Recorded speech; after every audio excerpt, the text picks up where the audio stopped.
Hello everyone, how's it going? I'm WoWcrendor, and welcome back to me talking. I do it a lot. I enjoy it. Welcome. So what are we gonna what are we gonna be talking about today, WoWcrendor? Good question. Today we're gonna be talking about the closing of the Nostalrius server, that is the Vanilla WoW private server. And I believe has been up for years. I think it's been years at this point. And if you haven't heard, Nostalrius Vanilla WoW server that's been running, letting people play Vanilla WoW on it. It's a private server, and a lot of people have been playing on it. They're like, you know what? I just want to play Vanilla WoW.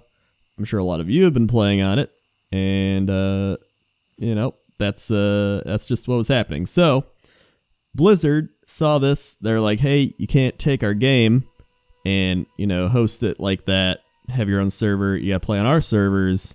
It's our game, it's our intellectual property, we own it, we're going to sue you, take it down. So that is what happened this week, and it has caused mass chaos among all the people, and I decided to give my opinion on it, because that's what people do on YouTube now, so everybody just gives their opinion. It's essentially what they've always done, but I decided, why not give my opinion, right? Throw mine into the mix. So, I can see both sides. You know, it is Blizzard's game, right? They own it. It's just like anything, you know, if you own something and someone else takes it, you're entitled to be like, hey, that's mine. I created it. I did that. Take it down, right? They're entitled to do that. So I understand that. But at the same time, I see where the private server people are coming from too, because they're like, hey, Blizzard, can you give us a server for Vanilla WoW content? And they're like, no, you don't want that. There's an actual video of the guy being like, yay, you don't want that. And it's like, well, no, a lot of people do want that. Thousands, in fact, thousands of people want that, apparently. I'm not personally one of them, but the numbers don't lie. And I was actually on the side of being like, I don't really think we need, you know, servers for Vanilla WoW or all the whatever, you know, all the expansions. I was like, I don't think we need it. I don't think it matters. I think it's just a nostalgia thing. But now, after I've read a lot of people's stories, after I've seen a lot of videos and stuff like this, I'm like, you know what? I think we do need servers for each expansion. And I don't know why they're so hesitant to do it, because I don't even think it'd be that big of a deal. They make it seem like, oh, we'd have to do some hardware stuff and software, but it's like, these people just did it, you know, like on their own. Just a bunch of just random fans were like, we want to play Vanilla WoW, and we're going to put up our own server and run it and do all that. So, I mean, it can't be that hard, especially if it's your game and you have access to, like, everything. So, if I was Blizzard, I would run like a vanilla server, a TBC, a server for all the expansions, and make it doesn't even have to be a full subscription. Be like, maybe you want to pay $5, right? Maybe like $4 or $5, and you get access to the Vanilla WoW server, right? You don't even have access to actual WoW, but you're paying $5 and you're getting access to Vanilla WoW, and that's what you want. And I don't see why they couldn't experiment with that. It's not like they'd have to give it content. They wouldn't have to update it. Sure, they'd have to like make sure it's running, but I mean, I think a multi-million-dollar company can make sure a server is running, especially if these guys were doing it apparently. And I mean, I think that would make enough money to you know what I'm saying? I think that would be enough reason for them to put up a server. And then after, let's say, a few months, they could be like, all right, maybe the Cataclysm server, nobody cares about that, take that one down. Like, if it's really not doing well. But I feel like Vanilla, Burning Crusade, and Wrath, especially, like those three, I think they could very easily harness paying a small subscription just for access to those expansions and seeing what happens. I don't think it's a bad idea.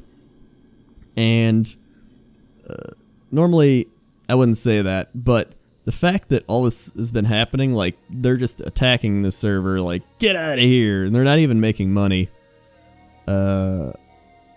It's like, what? I don't know. It's like they're attacking a fan project or something, right? Like, it's not technically a fan project, but you know what I'm saying. Like, it's a bunch of people like, we want to play vanilla WoW. Can we play vanilla WoW? They're like, no. So they have no other way to play vanilla WoW, and they're like, well, I guess we'll try to host it ourselves. And they're like, stop doing that. You can't do that. But it's a tricky situation because at the same time they are allowed to do it. So it's not like they're wrong about it. It's just it's not a move of the people per se.